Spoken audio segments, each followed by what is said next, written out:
اللي فضحنا في كل الأبراج، المتهور الجريء وبعذاب قلبي بيتمتع.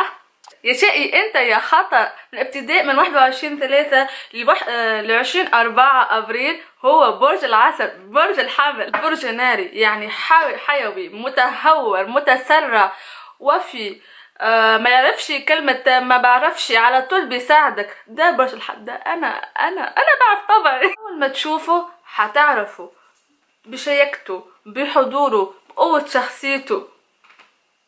اعرف هو صاحبك اللي تعرفه ده مجنون، بتقوله اهدى يا صاحبي، اهدي يا طيشة. هو اللي عامل بلاوي السودا كلها مع معاليك ومع اهلك ومع ناسك مع جيرانك. انا حشرية يعني. رومانسي جدا، ومش اي حد يعني يلفت نظره، لازم يكون حد ده صعب معاه من طبعه، ومش اي واحد يعني، لازم عبد يبهدله يدقدقه يطلع روحه يسهروا الليالي. ده برج الحمل.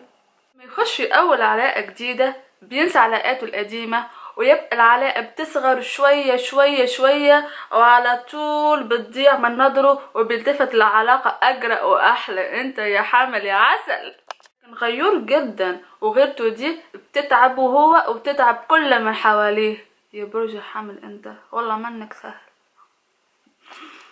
إشاعة كبيرة إنه يقولوا رجالة البرج الحمل عينيهم زيغة شوية. يعني أنا لو أعرف رجل برج الحمل إيه صارت الموضوع زيغة والله. لأ مش هنصركم.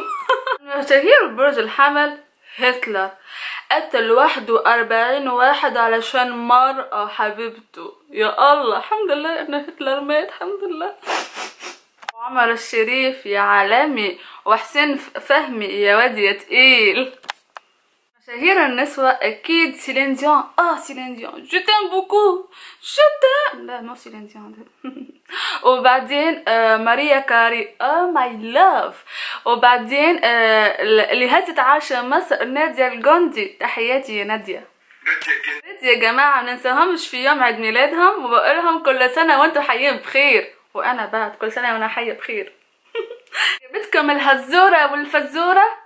اشتركوا بقناتي على شانيل وفي ابيانتو من انيفرسير 20 ابريل قريب عيد ميلادي. خادم فضلك نحضر له هكا في حاجه سعيده جدا باش تلقى حاجه اكسبسيونيلمون تو سامبليمون. الوغ سبسكرايب ابونيفو جوست غراتوي سيل فو بلي. اشتركوا بقناتي، احبكم، مع السلامه، باي.